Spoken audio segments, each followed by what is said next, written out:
भारत माता की, भारत माता की।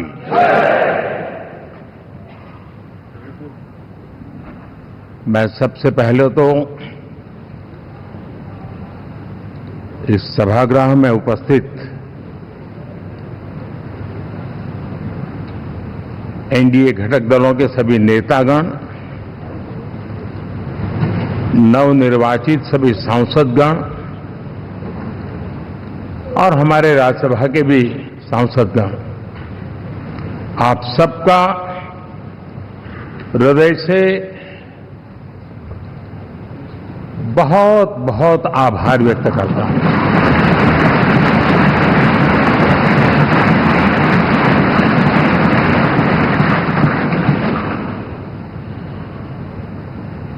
मेरे लिए खुशी की बात है कि इतने बड़े समूह को आज मुझे यहां स्वागत करने का अवसर मिला है।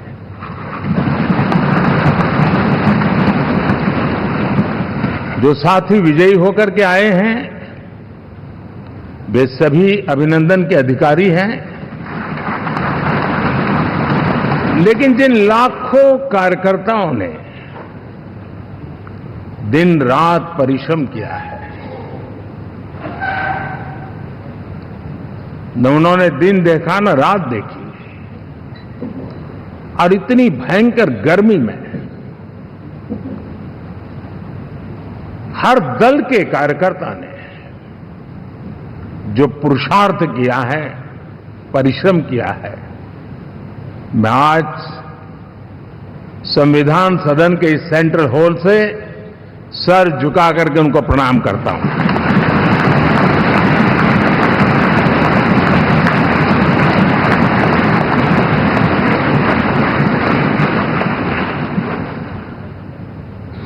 साथियों, मेरा बहुत सौभाग्य है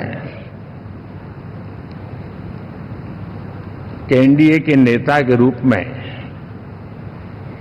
आप सब साथियों ने सर्वसम्मति से चुन करके मुझे एक नया दायित्व दिया है, और इसके लिए मैं आपका बहुत बहुत आभारी हूं।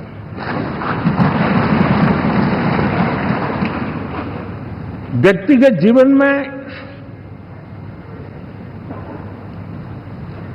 एक मैं जवाबदारी का एहसास करता हूं।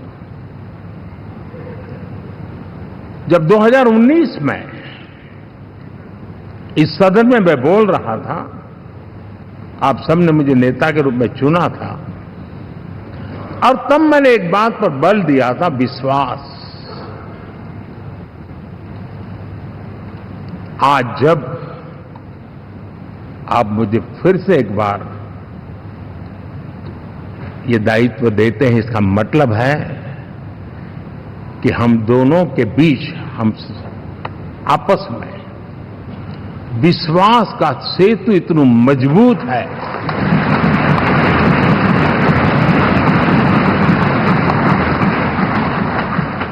ये अटूट रिश्ता विश्वास की मजबूत धरातल पर है, और ये सबसे बड़ी पूंजी होता है। और इसलिए ये पल मेरे लिए भावुक करने वाले भी है, और आप सबके प्रति जितना धन्यवाद करूं उतना कम है।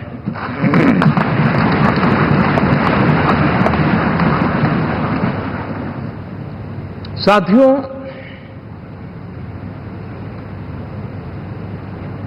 बहुत कम लोग इन बातों की चर्चा करते हैं, शायद उनको सूट नहीं करता होगा, लेकिन हिंदुस्तान के इतने महान लोकतंत्र की ताकत देखिए कि एनडीए आज देश में 22 राज्यों में लोगों ने उनको सरकार बनाकर के सेवा करने का मौका दिया।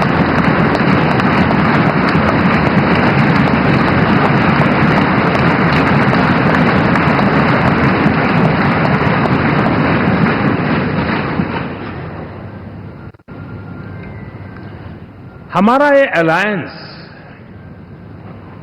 सच्चे अर्थ में भारत की असली जो स्पिरिट है, जो भारत का आत्मा है, भारत की जड़ों में जो रचा बसा है, उसका एक अर्थ में प्रतिबिंब है।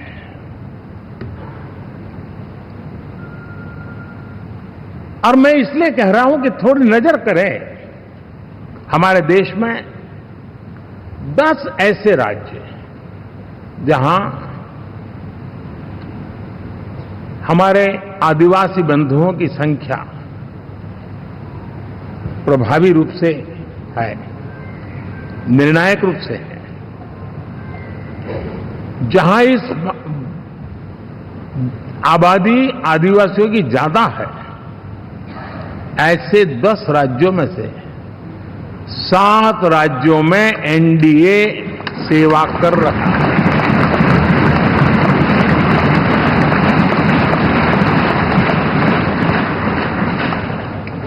साथियों, हम सर्वपंथ संभाव के हमारे संविधान को समर्पित है और देश में चाहे हमारा गोवा हो या हमारा नॉर्थ ईस्ट हो, जहां बहुत बड़ी मात्रा में हमारे ईसाई भाई बहन रहते हैं, आज हम उन राज्यों में भी एनडीए के रूप में सेवा का अवसर हमें मिला।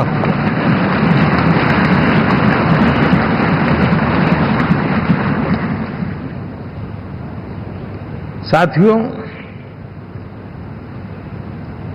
प्री पोल अलायंस हिंदुस्तान के राजनीतिक इतिहास में और हिंदुस्तान की राजनीति में गठबंधन के इतिहास में इतना सफल कभी भी नहीं हुआ है जितना कि एनडीए हुआ।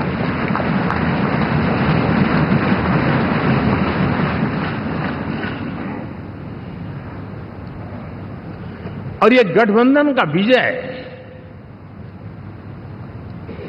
हमने बहुमत हासिल किया है और मैं कई बार कह चुका हूं, शब्द अलग होंगे लेकिन मेरे भाव उसमें एक सातत्य है। सरकार चलाने के लिए बहुमत आवश्यक है, लोकतंत्र का वही एक सिद्धांत है, लेकिन देश चलाने के लिए सर्वमत बहुत जरूरी होता है।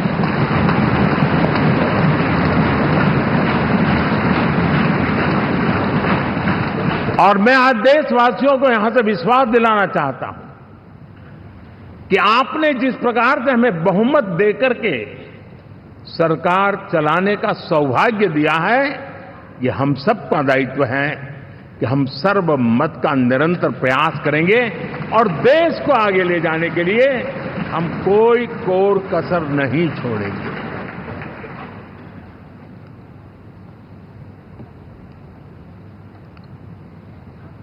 साथियों, एनडीए को करीब करीब 3 दशक हो चुके हैं।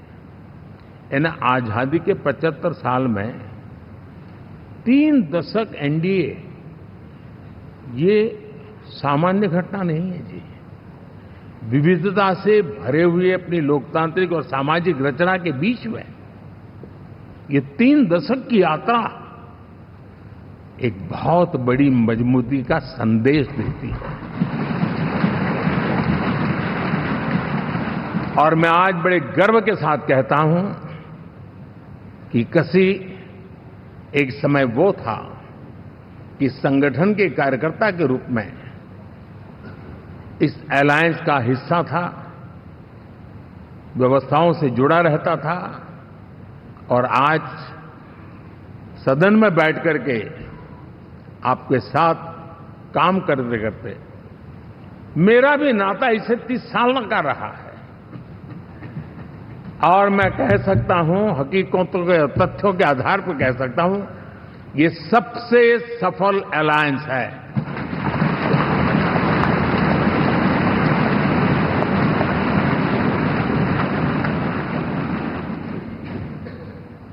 हम गर्व से कह सकते हैं कि 5 साल का टर्म होता है।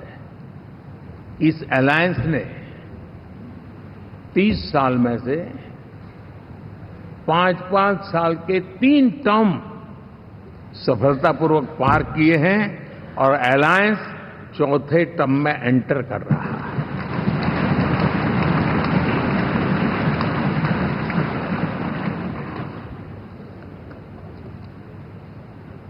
साथियों,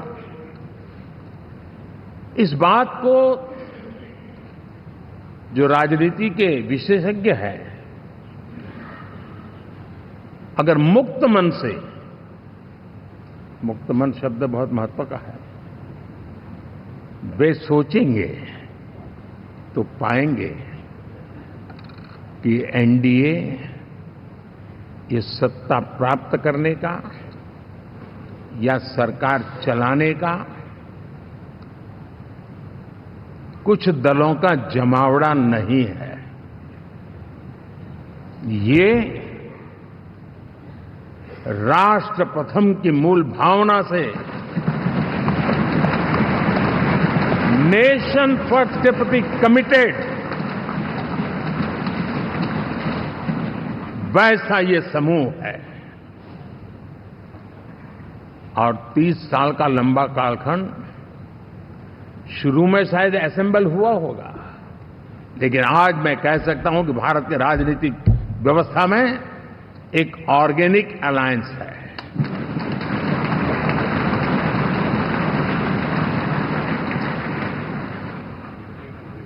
और ये मूल्य श्रद्धेय अटल बिहारी वाजपेयी, श्री प्रकाश सिंह जी बादल, श्री बाला साहब ठाकरे, श्री जॉर्ज फर्नांडिस, श्री शरद यादव, अनगिनत नाम मैं कह सकता हूं। इन लोगों ने जिस बीज को बोया था, वो आज भारत की जनता ने विश्वास का सिंचन कर करके उस बीज को वटवृक्ष बना दिया है।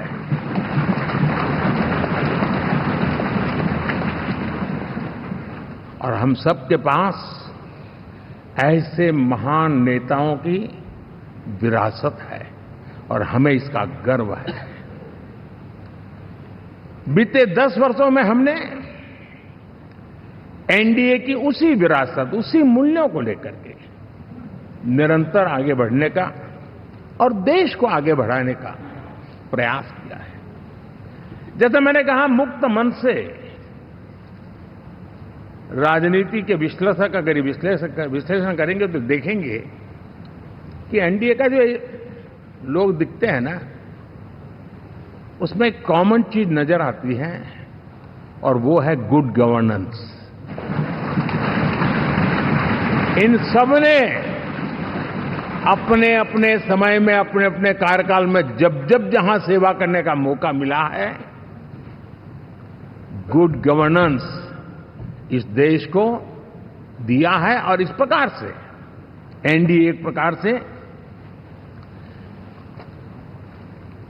एनडीए कहते ही गुड गवर्नेंस ये अपने आप पर्यायवाची बन जाता है। साथियों, हम लोगों के सभी के कार्यकाल में, चाहे मैं गुजरात में रहा हूं या बाबू हमारे आंध्र में रहे हो या नीतीश जी ने बिहार के लिए भरपूर सेवा की हो, हम सबके अंदर केंद्र बिंदु में गरीब का कल्याण केंद्रस्थ रहा है।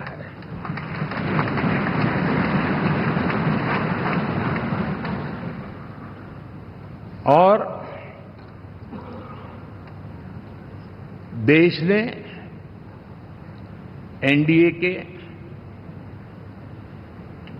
गरीब कल्याण के, गुड गवर्नेंस के 10 साल को देखा है इतना नहीं, मैं कह सकता हूं देश ने इसे जिया है।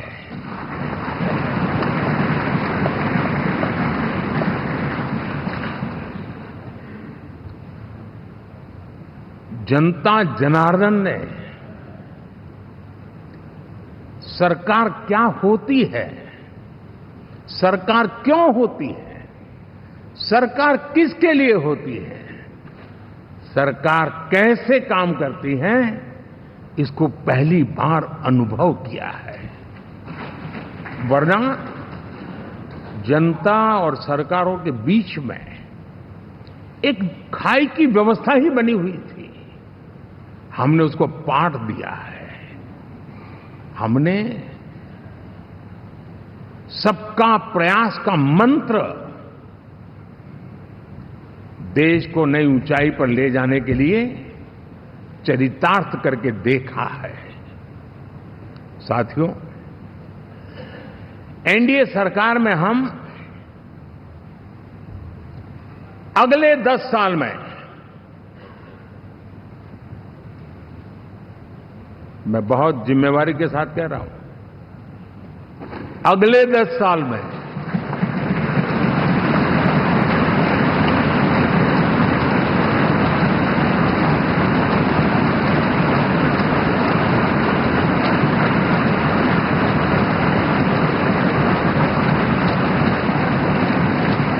गुड गवर्नेंस,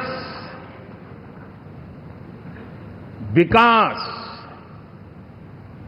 नागरिकों के जीवन में क्वालिटी ऑफ लाइफ, और मेरा व्यक्तिगत रूप से एक बहुत बड़ा ड्रीम है, मैं लोकतंत्र की समृद्धि को जब सोचता हूं तो मैं चाहता हूं कि सामान्य मानवीय के जीवन में से, और खास करके मध्यम वर्ग, उच्च मध्यम वर्ग, उनके जीवन में से सरकार की दखल जितनी कम हो उतनी लोकतंत्र की मजबूती है।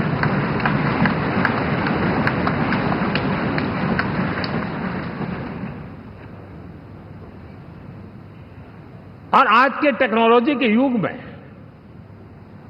बहुत आसानी से हम, वरना एक दिन में 10 काम हो तो 10 अलग अलग वो सारी चीजें मांगेंगे। हम बदलाव चाहते हैं। गुड गवर्नेंस का ये भी एक महत्वपूर्ण पहलू है।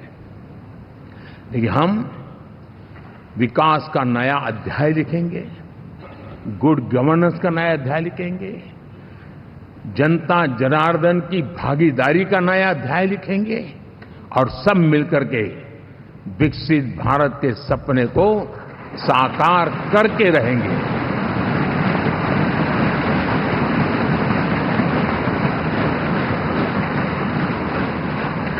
साथियों, एनडीए में, और मैं अगर विस्तार से कहूं तो सदन में किसी भी दल का कोई भी जनप्रतिनिधि होगा, मेरे लिए सब बराबर है।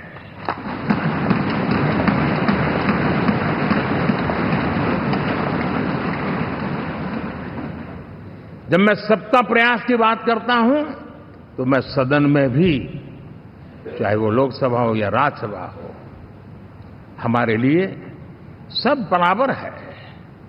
और यही एक भाव है जिसके कारण 30 साल से एनडीए अलायंस मजबूती के साथ आगे बढ़ा है। अपना पराया कुछ नहीं है। सबको गले लगाने में हमें कभी कोई कमी नहीं रखी है।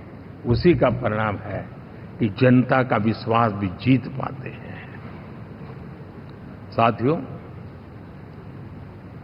हमने 2024 में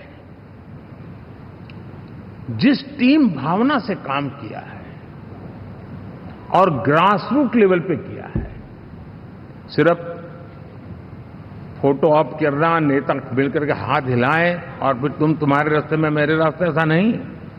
ग्रासरूट लेवल तक सबने मिल करके ये जो काम किया है, और उसी ने हमें ऑर्गेनिक अलायंस का सामर्थ्य दिया है।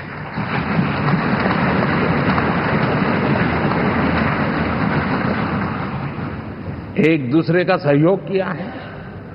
हर किसी ने यही सोचा, जहां कम वहां हम। अगर कोई कमी है तो मैं आऊंगा, मैं मेहनत करूंगा, लेकिन तुम्हें कमी नहीं रहने दूंगा।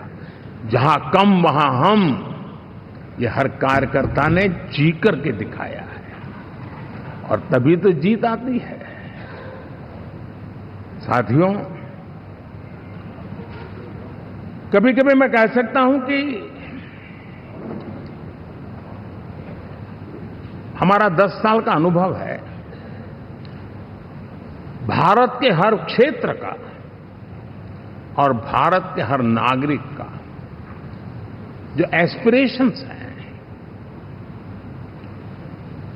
रीजनल एस्पिरेशंस हैं, वे और नेशनल एस्पिरेशंस, इसका एक अटूट नाता होना चाहिए।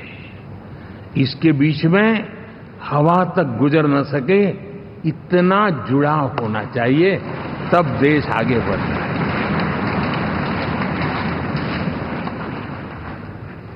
साथियों,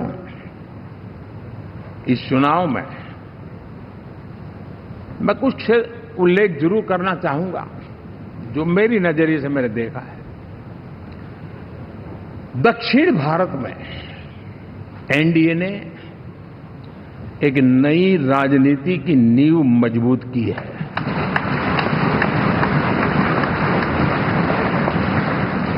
अब देखिए, कर्नाटक एंड तेलंगाना, अभी अभी तो इनकी सरकारें बनी थी, लेकिन पल भर में ही लोगों का विश्वास टूट गया, भ्रम से लोग बाहर आ गए और एनडीए को गले लगा दिया। कर्नाटक और तेलंगाना में दोनों जगह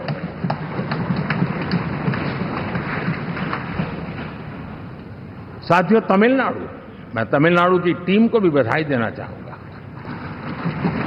और वहां हमारा एनडीए समूह बहुत बड़ा भी है, और कईयों को पता था कि हम एक शायद एक सीट नहीं लड़ा पाएंगे, लेकिन इस लड़ाई में हम साथ रहेंगे। और मैंने बहुत से एनडीए के साथी तमिलनाडु में ऐसे हैं कि जिनका कोई उम्मीदवार नहीं था, लेकिन इस झंडे को ऊंचा रखने के लिए वो जी जान से जुटे थे। और इसलिए आज तमिलनाडु में भले हम सीट नहीं जीत पाए, लेकिन जिस तेजी से एनडीए का वोट शेयर बढ़ा है, वो साफ साफ संदेश दे रहा है कल में क्या लिखा हुआ है।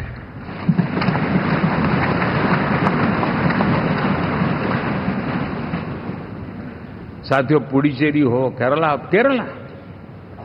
हमारे सैकड़ों कार्यकर्ताओं के बलिदान हुए हैं।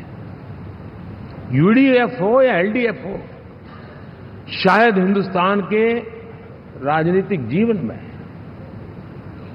इतना जुल्म एक विचारधारा को लेकर के जीने वाले लोगों पर हुआ होगा तो सिर्फ मैं कह सकता हूं केरल में हुआ है। जम्मू कश्मीर से भी ज्यादा हुआ है।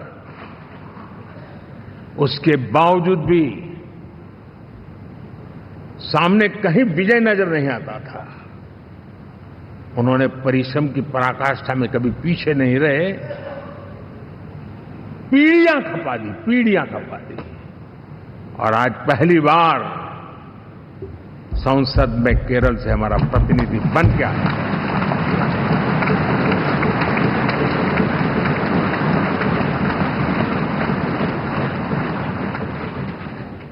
साथियों,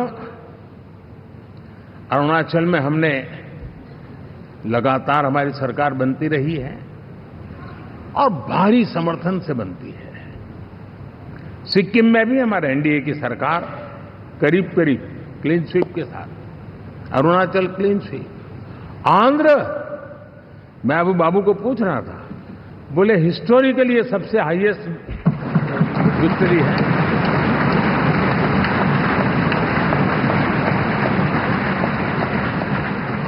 और ये जो यहां दिखता है ना पवन, ये पवन नहीं, ये आंधी है।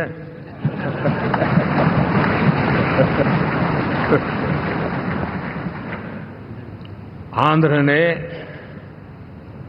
इतना बड़ा हमारे प्रति जनमत दिया है। हिंदुस्तान के लिए एक सामान्य मानवीय की विकास की जो जिजीविषा है उसका प्रतिबिंब है। और महाप्रभु जगन्नाथ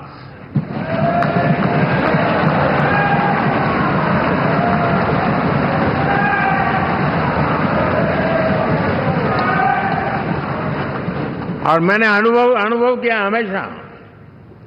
मैं हमेशा मानता हूं ईश्वर के अनेक रूप होते हैं, लेकिन जब मैं भगवान महाप्रभु जगन्नाथ जी को याद करता हूं तो मैं हमेशा मानता हूं ये गरीबों के देवता है।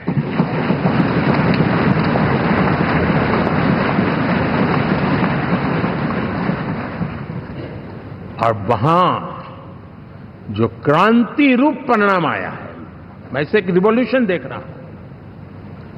और मैं इसके साथ कह सकता हूं कि विकसित भारत का हमारा जो सपना है, आने वाले 25 वर्ष, पहले मैंने 10 साल कहा था, यहां मैं 25 साल कह रहा हूं, आने वाले 25 साल महाप्रभु जगन्नाथ जी की कृपा से उड़ीसा देश की विकास यात्रा के ग्रोथ इंजन पैकी एक होगा।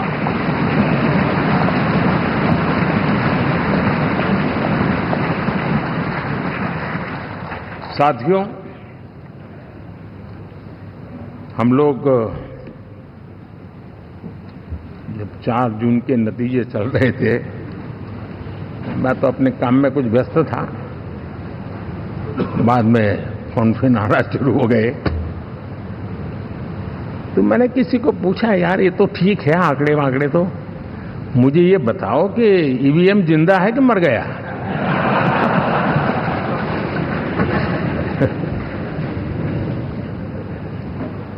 क्योंकि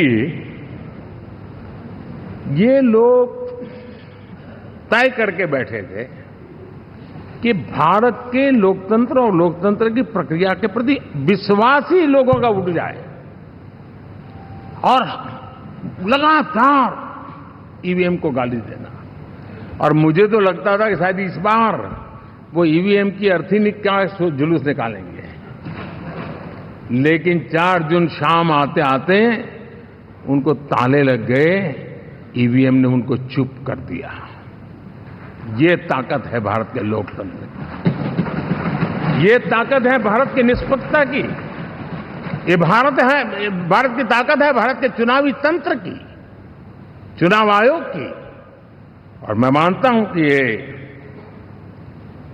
आशा करता हूं कि 5 साल तो अब ईवीएम शायद मुझे नहीं सुनाई देगा, लेकिन जब 29 में हम जाएंगे तो फिर से शायद ईवीएम को लेकर के नाचने की शुरुआत करेंगे, क्योंकि इनके सुधरने की संभावना बहुत कम है। आप देखिए, चुनाव के समय मैंने पहली बार देखा, शायद हर तीसरे दिन इलेक्शन कमीशन के काम में रुकावट आए, इसके लिए सुप्रीम कोर्ट के दरवाजे खटखटाए गए, भांति भांति की एप्लीकेशन, और एक ही टोली थी। और लोकतंत्र के प्रति जिनका भरोभार अविश्वास है, ऐसे लोग सुप्रीम कोर्ट का उपयोग करते हुए कैसे रुकावट डाले, इसका निरंतर प्रयास करते रहे।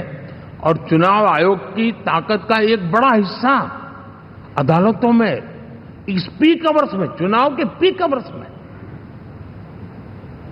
यानी कितनी निराशा लेकर के ये लोग मैदान में आए थे कि उन्होंने पूरा हमला उसी इंस्टीट्यूट पे लगा दो ताकि चुनाव के कोई भी परिणाम आए, हम दुनिया के सामने भारत को भी बदनाम कर लें। ये षड्यंत्र का हिस्सा था दोस्तों, और कभी भी देश उनको माफ नहीं करेगा। साथियों, इंडी गठबंधन वाले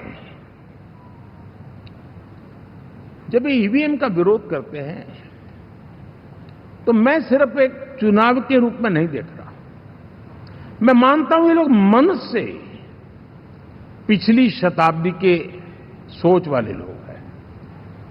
वे टेक्नोलॉजी को हम महत्व न समझते हैं, न टेक्नोलॉजी स्वीकार करने को तैयार है। और ये सिर्फ ईवीएम में दिखाई दिया ऐसा नहीं, यूपीआई में दिखाया, जब हमने कहा कि हिंदुस्तान के लोग डिजिटल ट्रांजैक्शन करेंगे, फिनटेक की दुनिया में आज हिंदुस्तान का नाम हो गया, मानने को तैयार नहीं। आधार आज देश की एक पहचान बना है। मैं तो देख रहा हूं कि मुझे कई देश कहते हैं कि हमें आधार की पद्धति से आगे बढ़ना है, आप कैसे मदद कर सकते हैं। उस आधार को रोकने के लिए सुप्रीम कोर्ट में बार बार जाकर के परेशानियां पैदा की। यानी मूलतः ये प्रगति के विरोधी, आधुनिकता के विरोधी, टेक्नोलॉजी के विरोधी इंडी अलायंस हमने देखा है। साथियों, इस देश के लिए ये भी चिंता का विषय है कि विश्व में भारत के लोकतंत्र की ताकत को कम आंकने का प्रयास, और कितना एक्सट्रीम है।